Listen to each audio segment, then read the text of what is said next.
إن الله وملائكته يصلون على النبي يا أيها الذين آمنوا صلوا عليه وسلموا تسليما يؤتكم كفلين من رحمته ويجعل لكم نورا تمشون به ويغفر لكم والله غفور رحيم.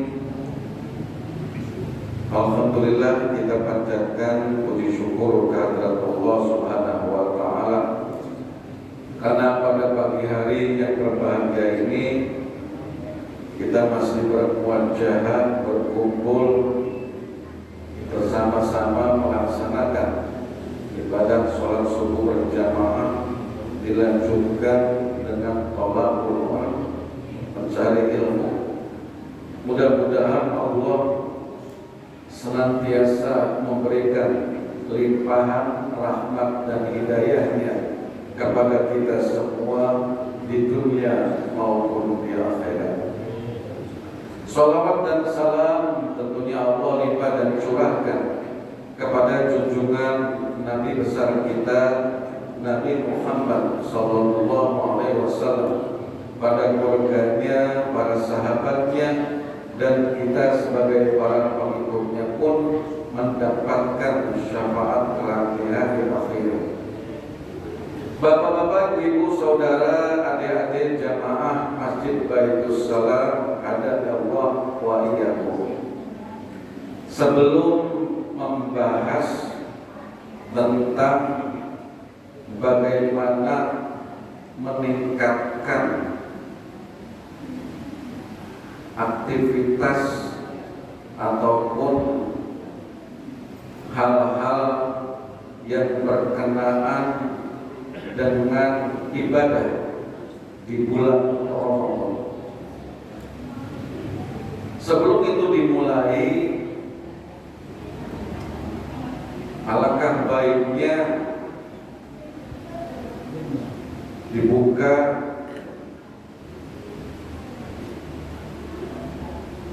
pertanyaan terlebih dahulu biar komunikatif, tidak hanya mendengar namun juga bisa memahami apa-apa yang ada di bulan Ramadan ataupun hal-hal yang berkenaan dengan ibadah, baik sholat, puasa, zakat ataupun yang lainnya.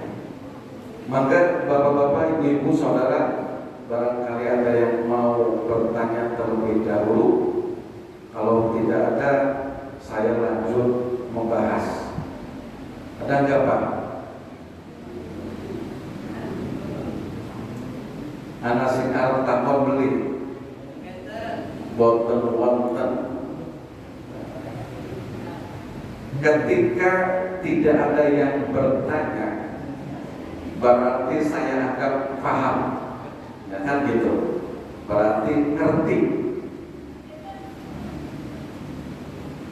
Akhirnya saya balik bertanya, karena dianggapnya paham. Hukum fidyah. Fidyah tahu Bapak Ibu? Apa itu fidyah? Bayar apa? Hah? Bayar apa, Bu? Bayar hutang bagi siapa?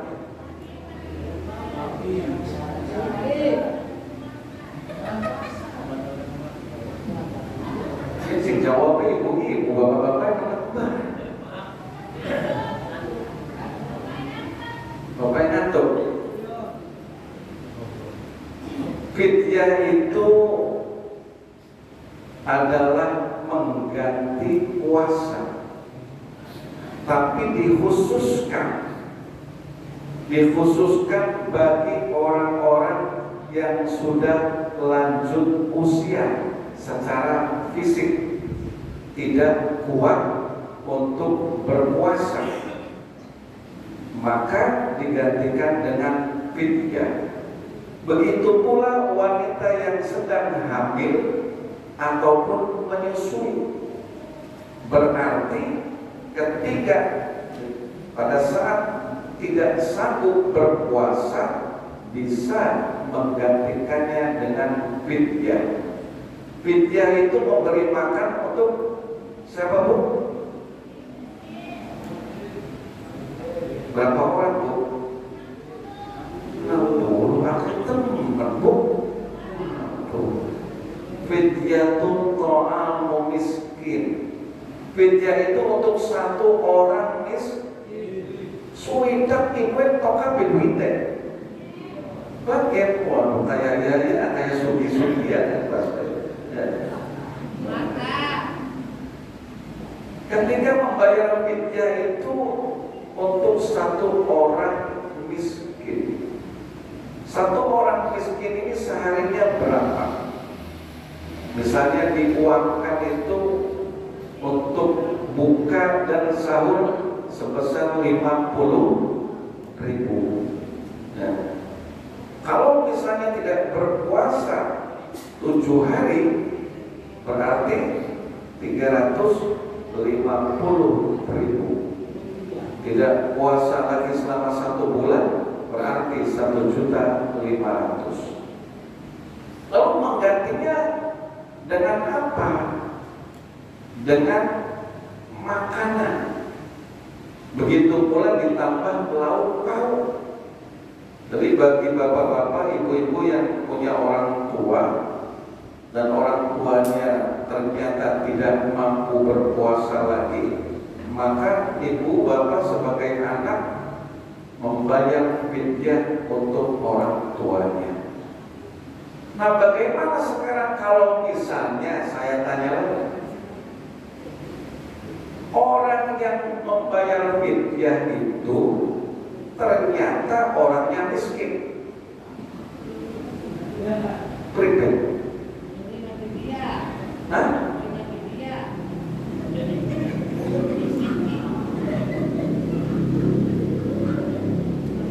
Jadi bayarnya siapa? Hah?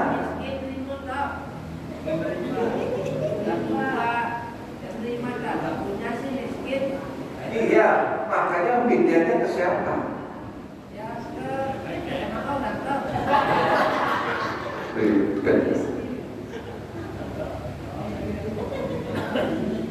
Saking pinternya itu, saking pahamnya.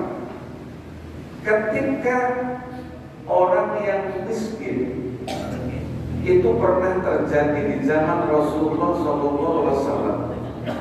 Ada seorang sahabat yang ternyata melanggar larangan di bulan Ramadan. Sampai akhirnya ketika suruh berpuasa 2 bulan berturut-turut tidak sanggup. Zaman Imrah bulan, sebulan bagi patah. Akhirnya suruh bayar fidyah.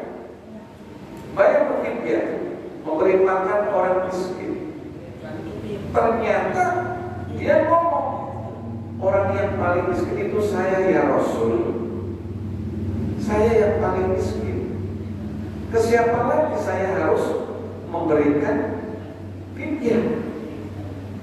Akhirnya Rasulullah mengatakan, maka fidyahilah diri kamu, istri kamu dan keluarga kamu. Jadi bebas, dibebaskan karena memang benar-benar miskin. Itu sekedar pembuka saja. Lalu dilanjutkan dengan tema bagaimana meningkatkan ibadah di bulan Ramadan. Ketika meningkatkan ibadah di bulan Ramadan, yang pertama, bapak ibu, saudara, adik-adik, niatnya diluruskan. Jadi dulu barisan sing diluruskan, tapi niatnya juga diluruskan. Innamal a'malu binniyat fa innama likulli imri'in ma nawa. Segala amal perbuatan niatnya puasanya pengen dilihat orang lain, niatnya sholatnya pengen dilihat oleh orang lain, niatnya sedekah pengen dilihat oleh orang lain. Salah apa betul? Bu? Pak? Niatnya pengen dilihat oleh orang lain. Salah. Niatnya saja sudah tidak benar. Maka niat ini wajib diluruskan.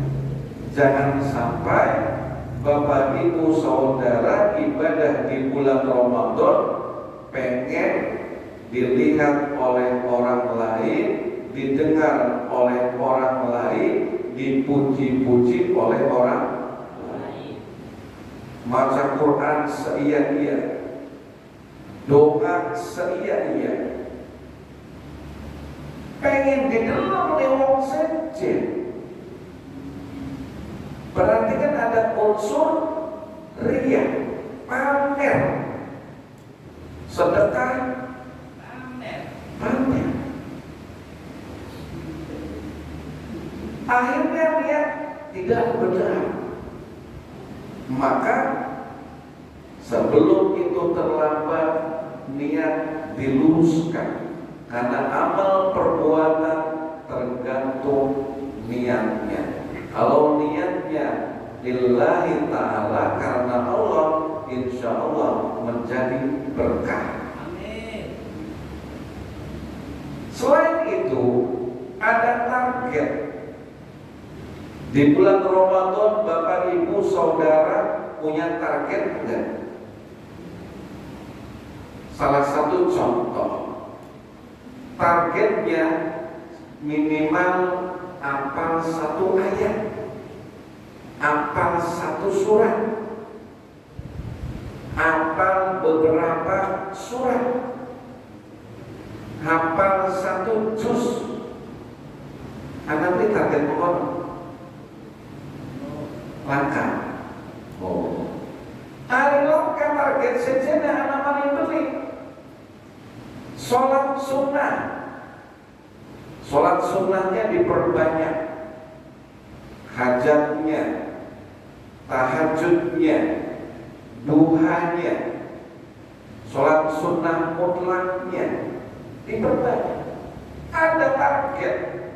Jadi bukan hanya sholat wajib, tapi juga menjalankan ibadah sholat sunnah. Begitu pula sedekahnya. Sedekahnya ditambah. Mawe 500 dari 1000, mawe 1000 dari 2000, 2000 dari 5000, 5000 10.000 terus. Tingkat. Ditarget di bulan Ramadan sedekahnya meningkat. Aja dinakin 5.000, sugiti malah 1000. Waduh, berarti tidak naik. Jadi kalau bisa sedekahnya ditingkatkan.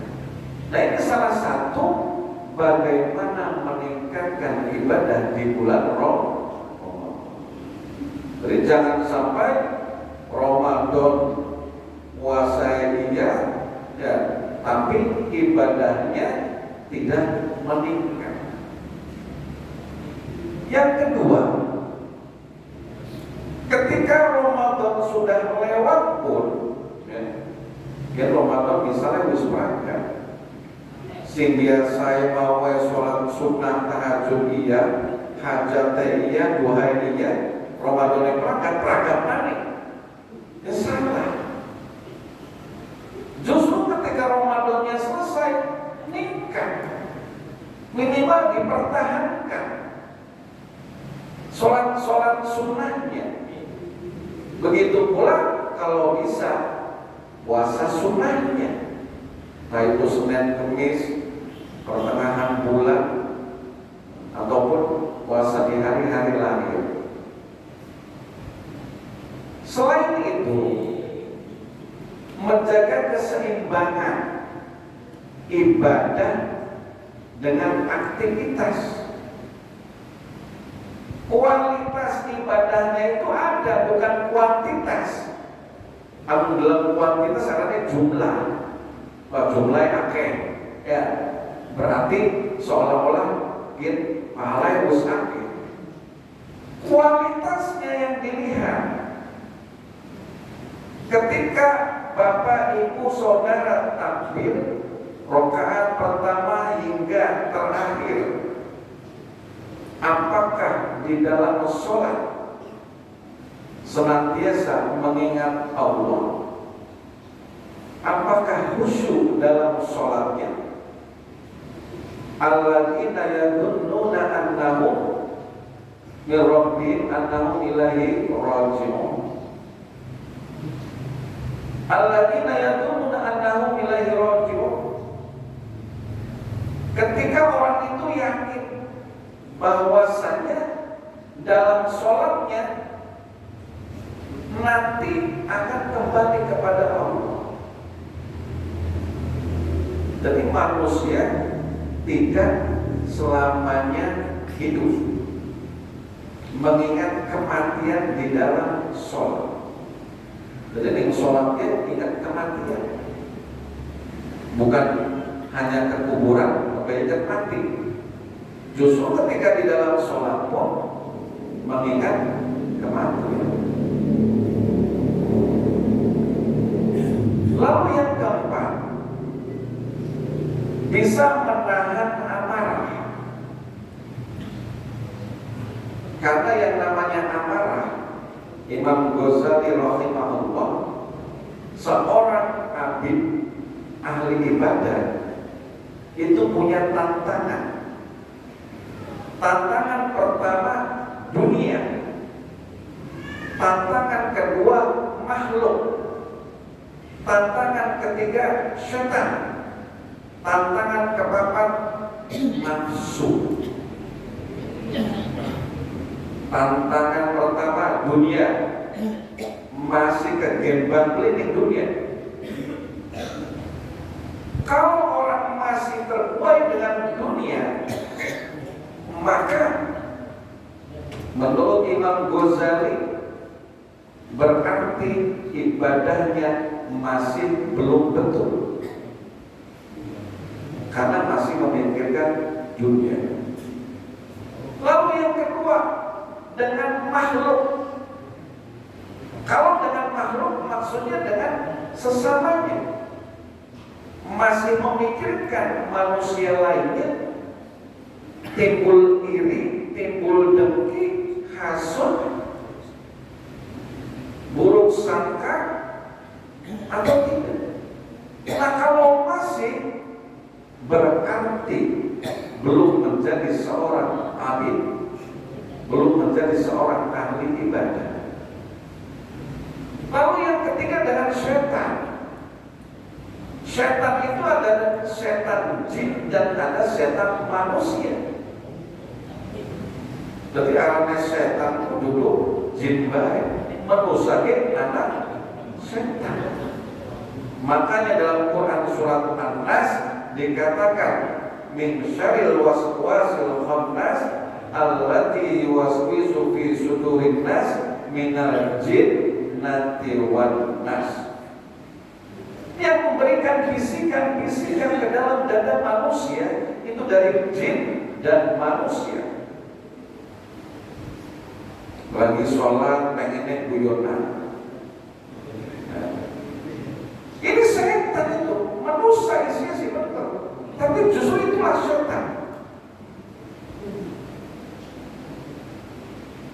Dan tidak benar-benar khusyuk ibadah kepada Allah, melawan setan yang nyata-nyata masih bisa dilakukan. Tapi kalau ternyata tidak mampu melawan setan, baik setan jin ataupun setan manusia, maka dia belum termasuk seorang abid atau ahli ibadah. Lalu yang keempat, nafsu. Justru nafsu ini yang berbahaya, karena nafsu ada pada diri manusia. Nafsu amarah, nafsu lawwamah, nafsu mulhimah, nafsu-nafsu yang menjerumuskan manusia. Dengan amarah terjadi pembunuhan, terjadi pertengkaran, terjadinya sengketa gara-gara amarah. Dengan saudara pecah gara-gara amarah. Lawwamah, serakah, mampu tidak untuk mengekang hawa nafsu lawwamah supaya tidak bersifat serakah. Kalau orang sudah serakah, ya wis, pengennya hawa dewek. Jadi yang lain tidak kebahagiaan. Begitu pula nafsu-nafsu mulhimah ataupun subiyah tidak mau menyesali apa yang sudah dilakukan, perbuatan dosa.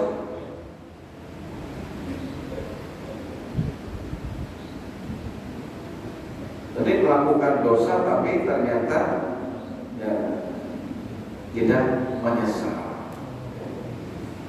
Maka itu merupakan tantangan yang berat. Imam Ghazali sendiri, ya, orang-orang tasawuf zaman dulu itu harus hijrah, meninggalkan keduniawian ataupun zuhud. Selain itu, yang kelima, ini mampu meningkatkan kepedulian sosial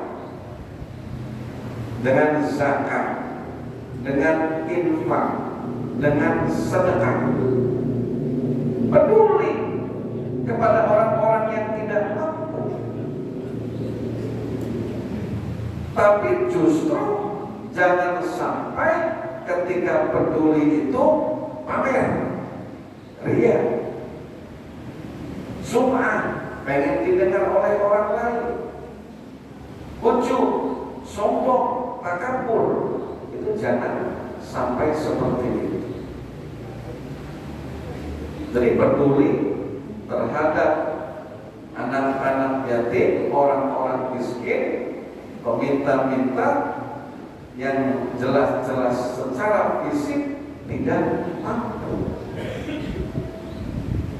Itu yang kelima. Lalu yang keenam, introspeksi diri, muhasabah. Aja nganggep dewek sing paling bener, ngerasain gue salah. Akhirnya adikan adikum adiguna. Nah, ketika seseorang sudah sombong, dia tidak mau introspeksi diri. Contohnya Fir'aun, Namrud, itu orang-orang yang durhaka kepada Allah Subhanahu wa Ta'ala.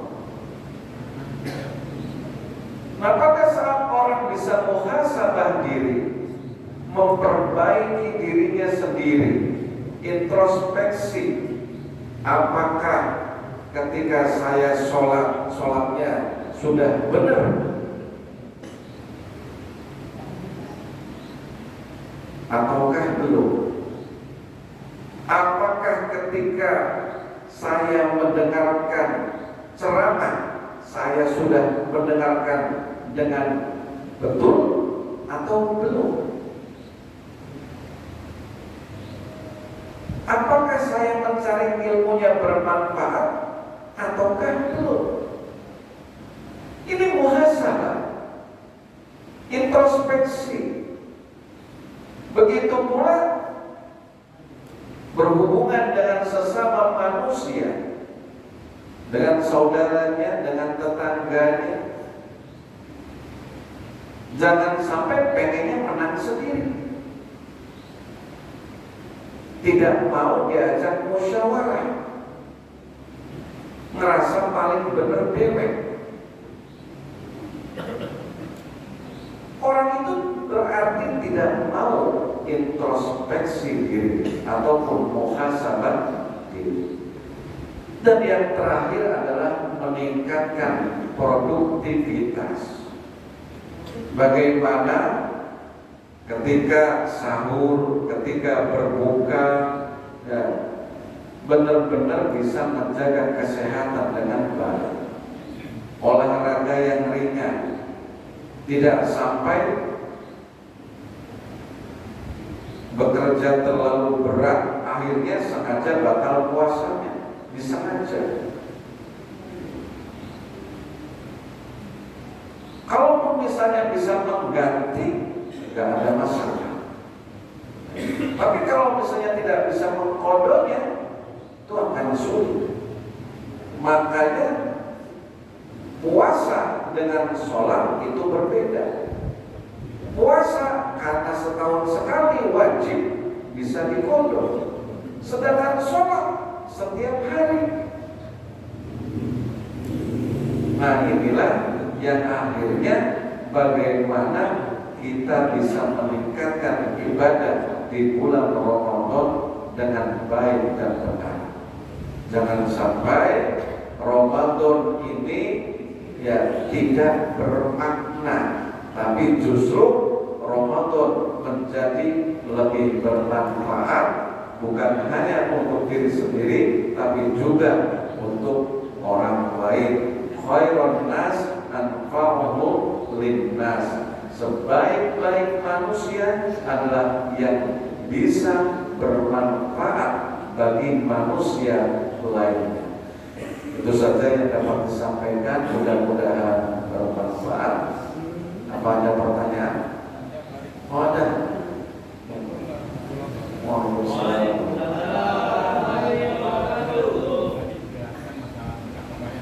Misalkan seseorang itu pada waktu usahanya lancar, misalnya kalau masuk dia itu berminat untuk sedekah, untuk saya setiap hari akan sedekah 5.000 dan itu berjalan. Kemudian suatu saat usahanya atau menurun pendapatannya. Tapi dia tetap berminat berusaha untuk tetap sedekah. Tetapi karena usahanya menurun, ya pendapatannya sangat berkurang, dia sedekahnya bukan 5.000 tapi 1.000. Jadi karena disebabkan usahanya yang turun. Dia niatnya sih ingin langgeng. Tapi karena sesuatu hal sehingga itu niatnya itu apakah pahalanya yang 5.000 atau 1.000? Ya, innamal a'malu binniyat, lagi-lagi tergantung niat. Ketika seseorang yang tadinya infaknya itu 5.000, usahanya lancar, namun tiba-tiba setelah 2 minggu, 1 bulan ataupun 2 bulan ternyata usahanya menurun. Pengennya 5.000 terus, tapi ternyata karena usahanya menurun akhirnya 1.000. Nah, ketika niat sedekah, niat infak, infak itu akan menjadi pahala pada saat awal niat. Awalnya kan 5.000, pengennya 5.000 terus, tapi di sisi lain ternyata ya usahanya diberikan ujian ataupun cobaan oleh Allah, akhirnya menurun. Nah, tapi infaknya tetap jalan, tapi turun jadi 1.000. Apakah mendapatkan pahala 5.000 ataukah tidak? Alladzina yunfiquna fis-sarra'i wad-dharra. Orang yang berinfak itu di waktu lapang ataupun di waktu sempit, di waktu susah, di waktu senang, di waktu suka, di waktu duka. Jadi pahalanya tetap akan sama. Apalagi keikhlasannya bertambah pada saat lagi susah. Infak tetap dikeluarkan. Ini jarang-jarang kalau misalnya infak lagi susah, infak susah. Kalau lagi Anda segampang, berapapun bisa. Tapi pas lagi saat susah, orang pengen nyepatnya gitu, pikir-pikir, lah emang komanik. Nah kadang-kadang begitu. Nah justru infak yang keadaan susah inilah yang sebenarnya lebih baik ketimbang pada saat orang itu punya. Kalau punya gampang. Ya gitu. Ada lagi? Wah, ya, betul kan? Wah, Assalamualaikum warahmatullahi wabarakatuh. Waalaikumsalam. Yang pertama, Ustaz. ya, Yang pertama, kata dokter tidak boleh puasa. ya, Apalagi dirawat sampai berbulan-bulan. ya, Apakah harus membayar fidyah? Sedangkan orang tersebut dari wong Cirebon ini marat keciprat. Ya. Apakah harus dibayar? Kedua, agama yang ngerti, sholat terapi, ngerti, tahajud, apa sholat duha, apa sunnah, apa ngerti, rajin, tapi beli waruan karo tanggai bertahun-tahun. Nah, itu yang saya tanyakan. Jare sering ngomong ceramahku hanya 3 hari, itu bertahun-tahun. Itu sholatnya rajin, ngerti agama, ayat ngerti lah. ya. Tapi beli waruan bertahun-tahun, Ustaz. Nah, itu yang ditanyakan cuma 2. Yang satu, nah, kata dokter tidak boleh puasa. Nah, yang kedua, sakit berbulan-bulan di rumah sakit, dirawat di rumah sakit. Nah, apakah itu perlu dibayar? Sedangkan orang tersebut marat keciprat, Ya. kan perlu tanyakan, apa harus dibayar? Ya. Kan mengenai videonya. Ya. Nah itu, terima kasih. Wassalamualaikum warahmatullahi wabarakatuh. Yang pertama tadi sudah dijawab sebenarnya.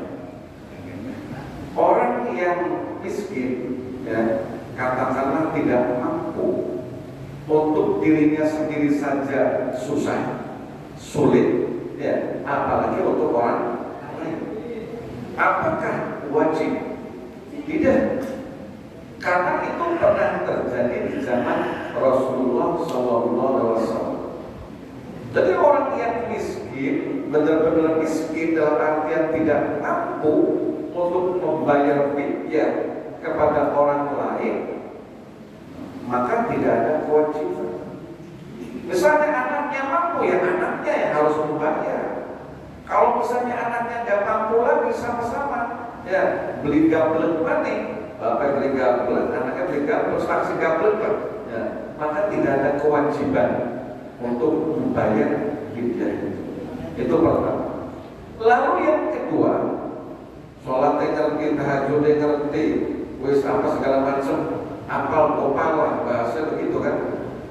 Allah memberikan isyarat wal 'afina 'anil nas. Orang yang memberi maaf itu lebih baik daripada orang yang minta maaf. Wong pengen jaluk maaf ampun, padahal salah. Ampun pengen jaluk maaf, gengsi, sorry dikit. Ada sampah, kita sampah kan gitu. Ya. Jadi akhirnya tidak mau. Tapi pada saat itu dibalas dengan hal yang sama, oh kita gitu pada baik, kok dikit, sorry balik, kan sampah kita sampah. Wah, ya lah kasih beres berarti kan? Lah kasih beres. Siji mengkena, siji mengkono.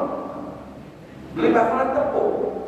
Makanya Rasulullah SAW sendiri itu mencontohkan, ya, Abu Sufyan pengen bunuh Rasulullah, itu mamangnya dewek. Tapi begitu sampai menaklukkan kota Makkah, ternyata apa? Abu Sufyan jaluk ampun. Apakah Rasulullah membalas? Tidak. Rasulullah mengampuni Abu Sufyan. Padahal sebelumnya Mekah ditaklukkan, wah wis, ini Rasulullah benar-benar pengen bunuh, ya, segala macam cara. Maka ketika orang yang tadi beli wawan, ya, justru ketika orang yang beli wawan itu wal afina anin nas, salah satunya harus memberi maaf. Itu yang lebih baik. Jadi ada sampai engengan, cincin pengono, cincin mungkin dan dia harus percuma, nah, gitu, Pak Darma. Ya. Jadi orang yang memberi maaf itulah orang yang lebih baik. Boro-boro memaafkan itu tangga perlu wong kok kene nang Iya, ya makanya yang memberi maaf. Iya, makanya memberi maaf itu lebih baik. Wallahu yuhibbul muhsinin, dan Allah menyukai orang-orang yang berbuat baik. Tidak ada lagi?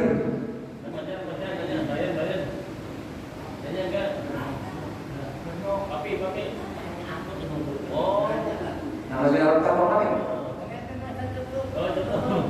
Coba, sebutnya besinya cok. Ya. Maka ditutup dengan doa majlis.